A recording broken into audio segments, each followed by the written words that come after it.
Hola, bienvenidos a todos a este video que va a tratar sobre el potencial de acción. Esta es la parte de electricidad en la que vamos a ver la aplicación eléctrica. Esto sería bioelectricidad sobre el potencial de acción, que vamos a ver qué es el potencial de acción y cómo funciona. El potencial de acción se va a dar en células y en particular en células nerviosas. Las membranas celulares mantienen un pequeño voltaje a través de la membrana. En su estado de reposo, una membrana celular va a tener un voltaje negativo de más o menos menos 70 milivoltios aproximadamente, ¿no? Esto depende del tipo de célula que tengamos y también de la medición. Así, en reposo, una membrana celular va a tener un determinado potencial que es constante, que sería el voltaje, ¿no? La diferencia del potencial. En el potencial de acción va a haber un estímulo que desate el potencial de acción y que cambie entonces el valor del voltaje dentro de la membrana celular. Van a haber una serie de procesos que se encadenan y que producen una descarga eléctrica en la membrana celular.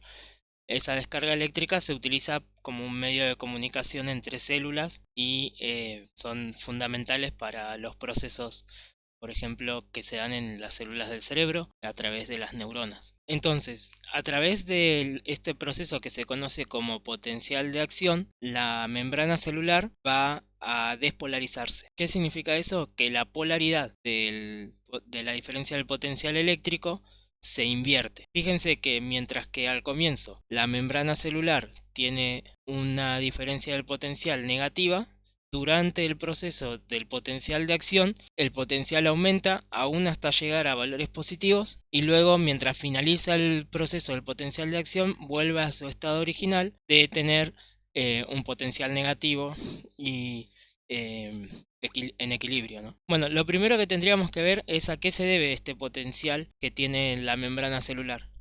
Vamos a ver que hay un proceso que se conoce como la bomba de sodio y potasio, que lo tengo acá en esta gráfica.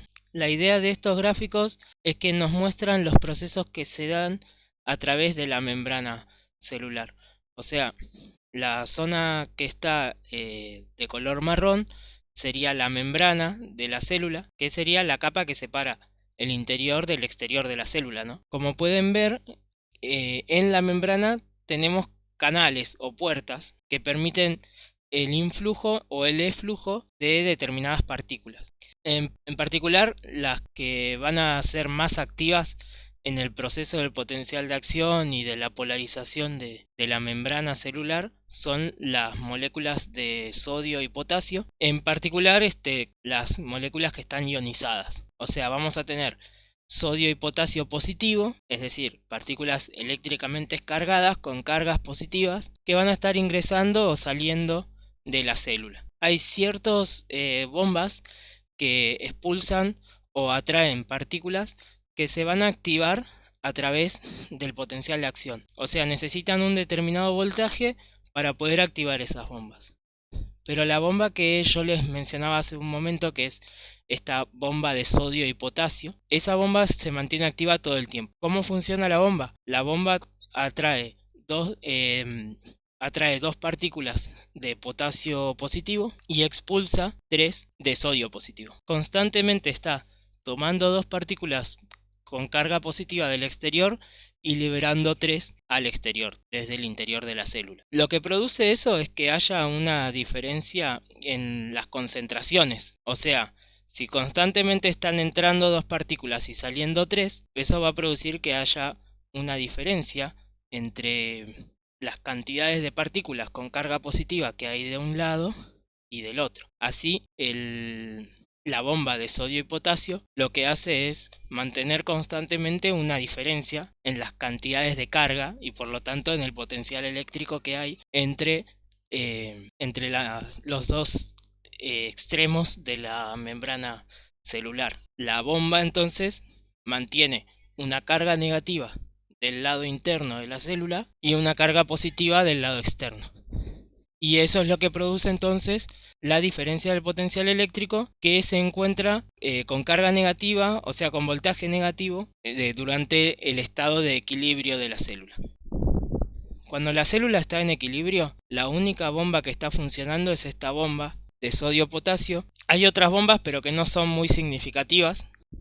Y las cantidades de carga que hay son positivas para estos iones de potasio y sodio y negativas para las moléculas que son moléculas orgánicas, ¿sí? Las moléculas orgánicas son moléculas que son mucho más grandes que el resto, entonces no participan de los procesos como participan, por ejemplo, el sodio y el potasio. Una molécula orgánica no va a poder pasar por un canal de sodio ni de potasio, sino que necesita un canal especial para poder pasar a través de ellos.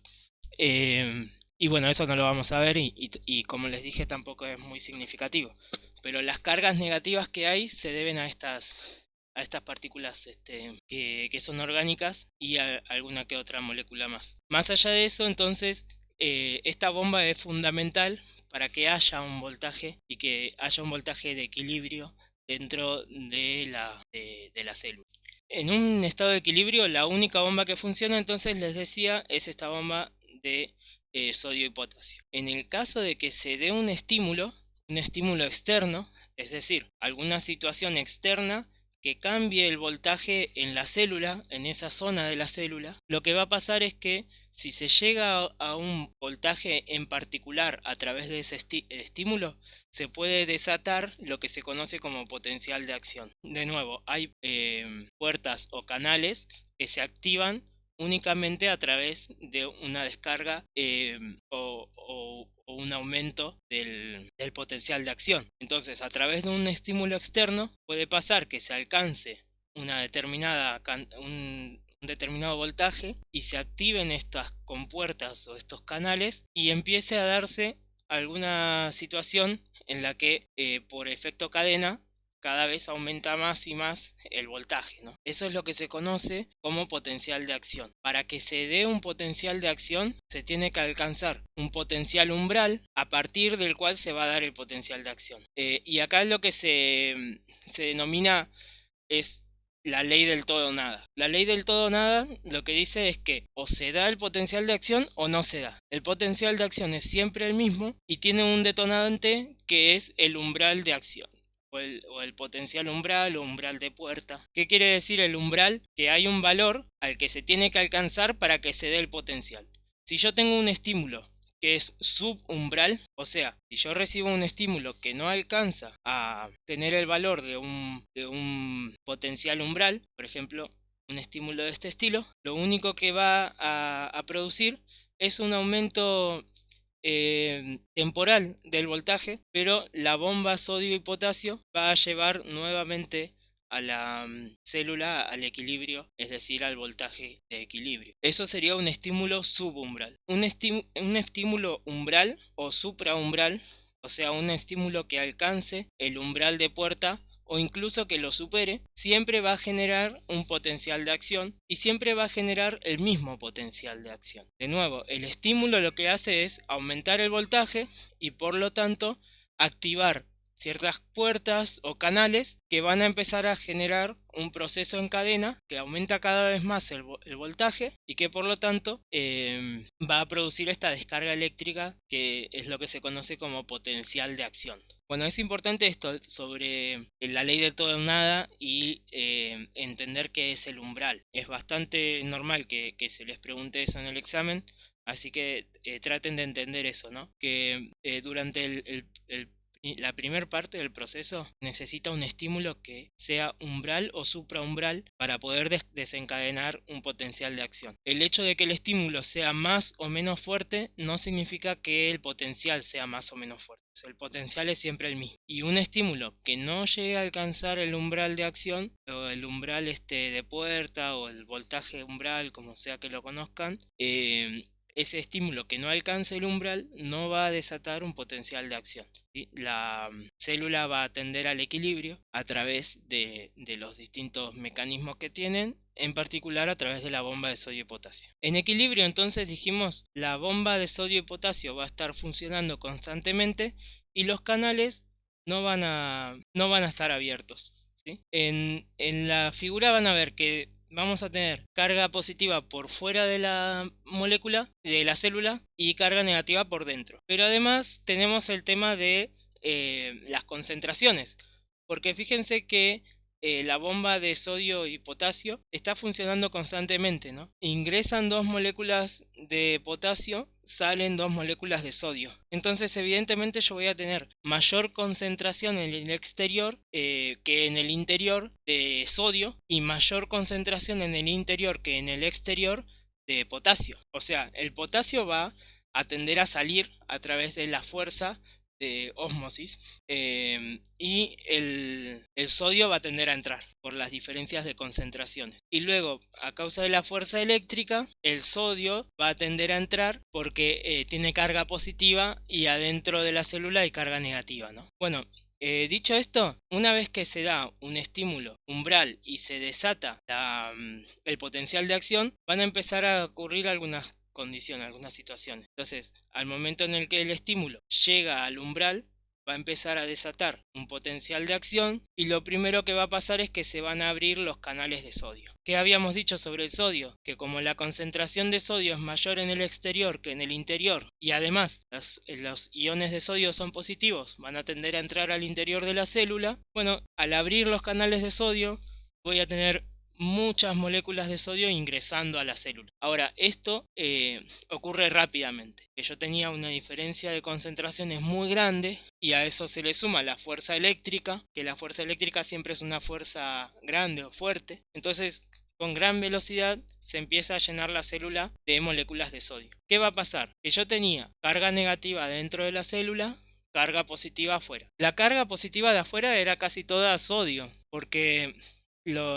las moléculas de potasio entraban a la célula y las moléculas de sodio eran las que salían a través de la bomba, ¿no? Ahora, todas estas moléculas de sodio, estos átomos de sodio, van a estar entrando a la célula, y todos con carga positiva. O sea, yo tengo un montón de partículas con carga positiva entrando al interior de la célula. El interior de la célula, que tenía carga negativa, ahora empieza a disminuir su carga, a aumentar hacia la positiva. Y el exterior de la célula, que estaba lleno de átomos de sodio positivo, se empieza a vaciar de sodio, entonces empieza a cambiar su signo hacia el negativo. Eso es lo que produce el proceso de despolarización. ¿Qué es el proceso de despolarización? El proceso en el que se empieza a cambiar de polo en el voltaje, ¿no? El exterior, que era negativo, empieza a perder, que era positivo, empieza a perder carga positiva hasta que llega a tener carga negativa, y el interior, que era negativo, lo contrario, ¿no? Empieza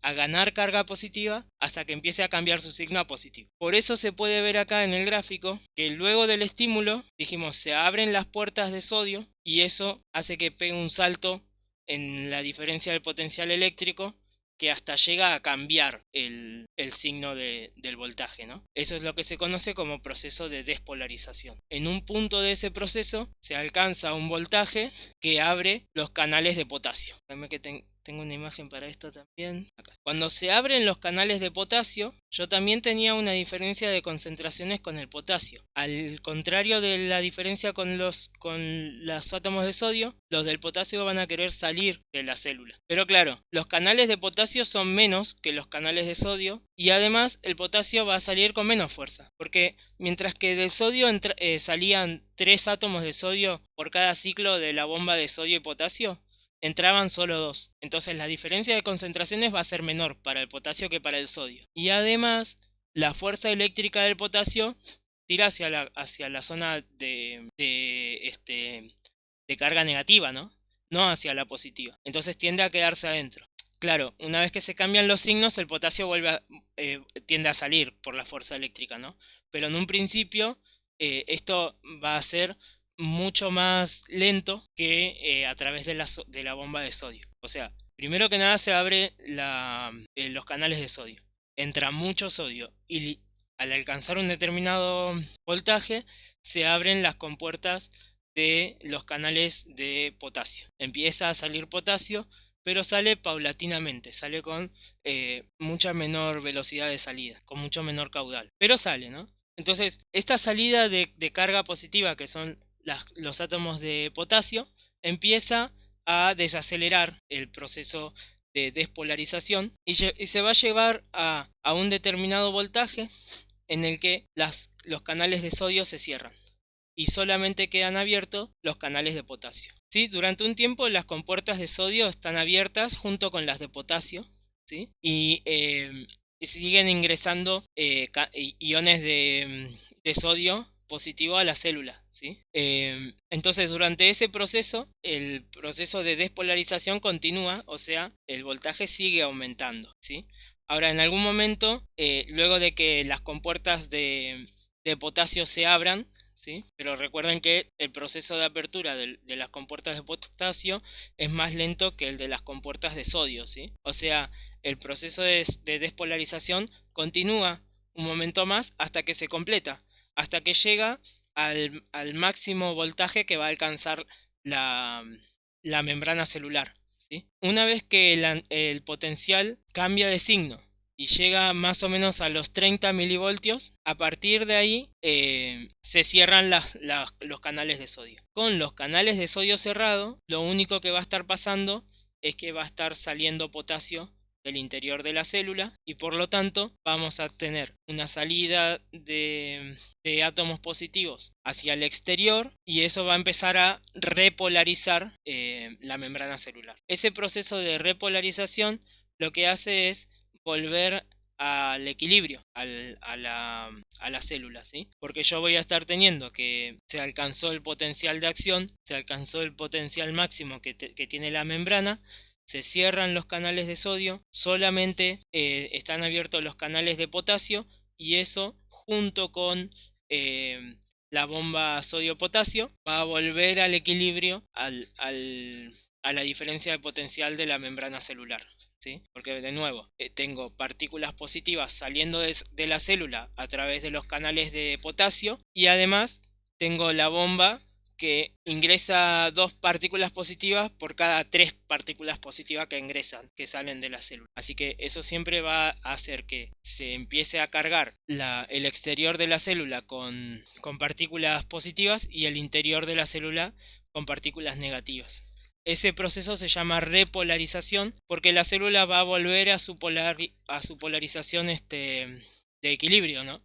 Que es tener una polarización negativa, o sea, un voltaje negativo, ¿sí? Bueno, este proceso entonces en el que la célula busca nuevamente llegar a su voltaje de equilibrio se conoce como repolarización. Esto lo que hace es restablecer la polarización inicial que tenía, ¿sí? Luego de este proceso de repolarización se produce un proceso que se llama hiperpolarización. La hiperpolarización es el nombre que se le da al periodo en el que el potencial de la celda interior de la célula se rebasa, o sea, se pasa la cantidad de voltaje que teníamos al comienzo. Mientras que el equilibrio era de más o menos unos 70 milivoltios, en el proceso de hiperpolarización se van a alcanzar unos menos 90 milivoltios. O sea, como los canales de sodio están de potasio están abiertos, sigue saliendo átomos de potasio, entonces siguen saliendo más átomos positivos de lo que sale de lo que sale en equilibrio por los canales de sodio y potasio, ¿no? Entonces tengo un flujo mayor de cargas positivas, entonces eso genera un voltaje mayor, ¿sí? Ese proceso de hiperpolarización dura un tiempo hasta que se terminan de cerrar los canales de potasio. Cuando se cierran los canales de potasio, ya solamente va a estar funcionando la bomba de sodio y potasio y se va a volver entonces a la polarización que teníamos al comienzo, ¿sí? Si bien la hiperpolarización puede parecer contraproducente porque alarga un poco más el proceso y gasta más energías, lo que hace la hiperpolarización es impedir que la célula nerviosa reciba otro estímulo durante ese tiempo, ¿sí? Y impide que por cualquier mínimo estímulo se produzca otro potencial de acción, ¿sí? Entonces este periodo de hiperpolarización lo que permite es que la célula se vuelva impermeable durante un tiempo. Entonces fíjense que acá nosotros tenemos la permeabilidad, que la permeabilidad del sodio tiene un pico y dura menos, pero es más intensa, ¿no? Mientras que la permeabilidad del potasio dura más, pero es más paulatina, tiene menos intensidad, menos velocidad, ¿no? Y luego sobre la polarización y la hiperpolarización, entonces yo les decía que esto lo que permite es que se cuide a la célula de producir otro potencial de acción por algún estímulo externo, o por lo menos que si se tiene que dar otro potencial de acción se necesite más energía de lo normal para poder llevar a cabo eso, ¿no? Eh, Así que una vez que se alcanza este proceso de hiperpolarización, se terminan de cerrar los canales de potasio y con todos los canales cerrados, les decía que solamente voy a tener los canales de sodio y potasio abiertos, lo que se conoce como la bomba de sodio y potasio, está de acá, y la célula va a volver a su voltaje inicial. Bien, y acá está esto lo que yo les decía sobre cómo la hiperpolarización nos permite que la célula esté guardada o cuidada de que cualquier estímulo pueda permitir un nuevo potencial de acción, ¿no? Fíjense que mientras el potencial de acción está en proceso, se comienza algo que se conoce como un periodo refractario absoluto. El periodo refractario absoluto significa que independientemente del estímulo que se dé sobre la célula, no se va a producir otro potencial de acción. Luego de eso, más o menos a partir del el voltaje cero, comienza un periodo de refractario relativo. El periodo refractario relativo lo que dice es que para que se dé otro potencial de acción durante este tiempo se necesita un estímulo supraumbral, o sea, un estímulo más fuerte que el umbral. O sea, la célula necesita ser excitada más fuerte de lo que se necesitó al comienzo, y con ese estímulo ahí recién se va a dar otro potencial de acción, ¿sí? Y luego en el proceso de hiperpolarización lo que va a pasar es que la célula va a alcanzar, bueno, ya lo dijimos, ¿no? Valores mucho más bajos del equilibrio. Entonces, al estar en valores más bajos, el estímulo tiene que ser más alto para llegar al estímulo umbral, ¿no? Al llegar al umbral del potencial. Entonces, se necesita, claro, un estímulo más fuerte para que en el proceso de hiperpolarización se dé otro potencial de acción. No es algo que no pase, ¿sí? Pero eso quiere decir que solamente la célula va a reaccionar a estímulos que sean muy fuertes y que por lo tanto por alguna cuestión sean importantes que se transmitan, ¿no? Así se puede dar una cadena de potenciales de acción. Una célula puede recibir un potencial de acción y en su periodo refractario relativo recibir otro, y en su periodo de hiperpolarización recibir otro potencial de acción, y eso puede pasar sin problema, ¿no? Ahora, cuando hablamos de potenciales de acción, estamos hablando de estas subidas instantáneas y muy altas de voltaje en una zona de la célula, y ese potencial de acción puede viajar a través de la célula, que eso es lo que vamos a ver ahora, cómo se puede llegar a hacer un efecto cadena a través de la célula, en el que un potencial de acción va a viajar desde una parte de la célula hasta otra, e incluso después eso producir un estímulo en otra célula y así viajar el potencial de acción a través de varias células, ¿sí? En particular esto se da, lo dijimos, en células nerviosas, por ejemplo en la neurona. Así que tenemos acá una imagen de una neurona con sus partes, ¿no? Tenemos las dendritas, que serían estas ramificaciones que hace que la neurona llegue a más partes de la zona donde se encuentra, y por lo tanto tener más probabilidad de recibir algún estímulo de una neurona que esté cerca, ¿sí? Y el axón. Entonces la idea sería más o menos algo así. Vamos a recibir un estímulo en las dendritas por estar cerca de una neurona que recibió un estímulo y que produjo un potencial de acción, y ese potencial de acción va a viajar hacia el axón y va a viajar a través de la acción hasta el haz del axón terminal, ¿sí? Donde vamos a encontrar que nuevamente se va a transmitir el potencial de acción hacia otras neuronas. ¿Cómo se produce este viaje o esta transmisión del potencial de acción a través del axón de la célula nerviosa? Bueno, esto es lo que se conoce como la transmisión del impulso nervioso, ¿sí? En el que se produce un potencial de acción en una zona de la célula, y lo que permite que se realice el potencial de acción es que yo voy a tener partículas positivas ingresando a la célula y por lo tanto cambiando el potencial de la célula. Ahora, ¿qué pasa? Estas partículas positivas que están ingresando tienen que salir de algún lado, ¿no? O sea, están saliendo de aquí y por lo tanto están cambiando el signo de la carga de este lado. O sea, yo acá tenía carga positiva y empiezo a tener carga negativa. La carga negativa va a atraer a otras cargas positivas, entonces va a generar una caída de la carga en esta parte de la célula. Y además de eso, yo voy a tener partículas positivas saliendo, ¿no? Y eso también produce una diferencia en la carga interna. O sea, esos distintos cambios que se da a través de un potencial de acción van a influir a las zonas aledañas a la parte donde se produce ese potencial. Esa influencia es un estímulo. O sea, el hecho de que haya un potencial de acción en una parte de la célula va a producir un estímulo en otra parte de la célula. Y eso puede desatar otro potencial de acción y ese nuevo potencial de acción va a desatar otro y así sucesivamente.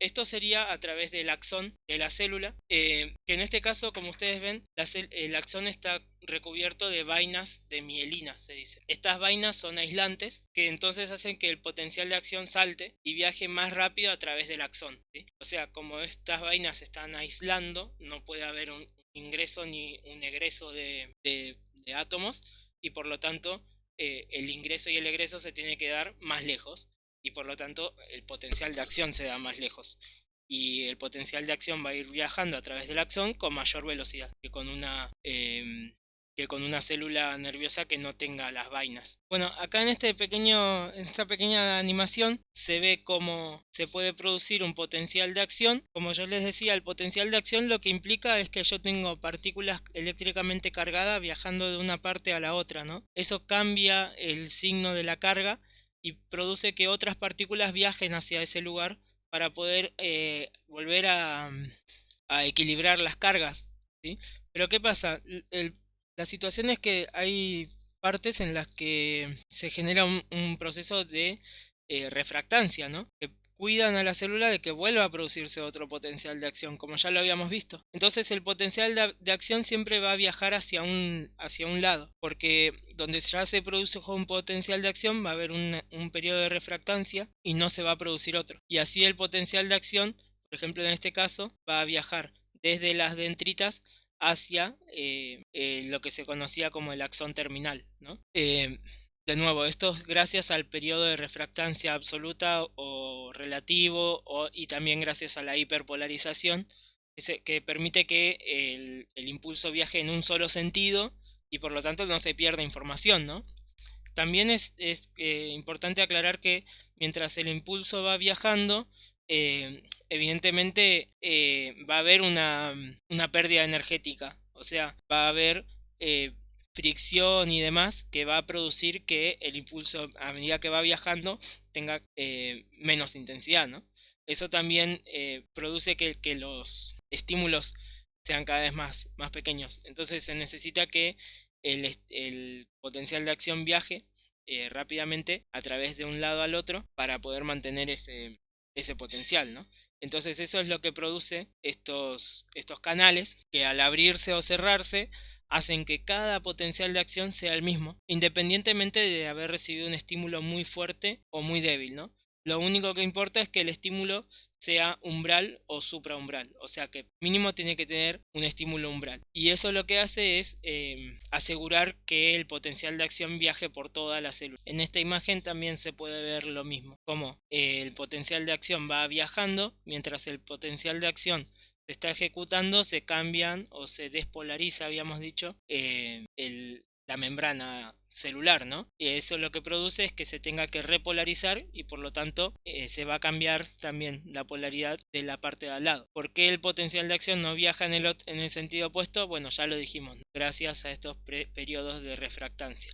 Yo lo repito porque es importante que se entienda eso también. Y por último tenemos acá una comparación entre una molécula sin estas vainas de melanina y una neurona con la melanina. O sea, la neurona que no tiene la vaina va a producir un potencial de acción más lento, más lentamente va a viajar el potencial a través del axón, ¿no? Y evidentemente aquella que sí tiene la vaina de melanina va a hacer que el potencial viaje más rápidamente. Evidentemente esto se está comparando con una situación mecánica en la que si hay un aislante, la energía mecánica va a viajar más rápidamente que cuando no está, ¿no? Pero claro, el aislante también genera ruido porque va a estar produciendo una caída del potencial, o por lo menos del estímulo entre un extremo y el otro, que no se produce cuando los extremos están bien cerca. Porque claro, para que las partículas viajen de un lado al otro, requiere más energía, y esa energía hace que los estímulos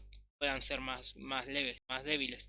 Entonces, a través de una neurona con estas vainas de mielina, puede llegar a pasar que el estímulo no llegue hacia lo que habíamos llamado el axón terminal, ¿no? El terminal del axón, o la última parte del axón. Pero bueno, más allá de eso, lo importante acá es entender que cuando están las vainas de mielina, el potencial va a viajar más rápidamente a través de la neurona, ¿no? Y cuando no, el proceso va a ser más lento para que llegue desde las dendritas y lo que sería como la cabeza de la neurona a través del axón hacia el terminal. Pero bueno, esto sería todo sobre potencial de acción y bioelectricidad. De acá lo importante es entender para qué sirve la bomba de sodio y potasio, cuál es la diferencia entre un estímulo umbral, subumbral y supraumbral, ¿sí? Recuerden que el potencial de acción es siempre el mismo, independientemente de si el estímulo fue más o menos fuerte. El umbral de acción responde a lo que se conoce como la ley del todo o nada, ¿sí? Y luego, cómo se abren los canales de sodio, por qué entra más sodio al abrirse, y cómo se abren los canales de potasio y por qué sale menos potasio que sodio que el sodio que entra. Eso, luego cuando se cierran los canales de sodio es cuando se alcanza el máximo del potencial y los canales de potasio siguen abiertos, periodo de repolarización donde se vuelve al voltaje inicial, hiperpolarización donde se pasa del voltaje inicial y luego se vuelve nuevamente hacia la zona de equilibrio en el que se tiene el potencial que teníamos al comienzo, ¿no? Eso se alcanza una vez que se cierran los canales de potasio y solamente funciona la bomba de sodio y potasio. Bueno, esto sería todo entonces. Espero que se haya entendido y de todas formas tienen también todo el material en el campus y bueno, nos estamos viendo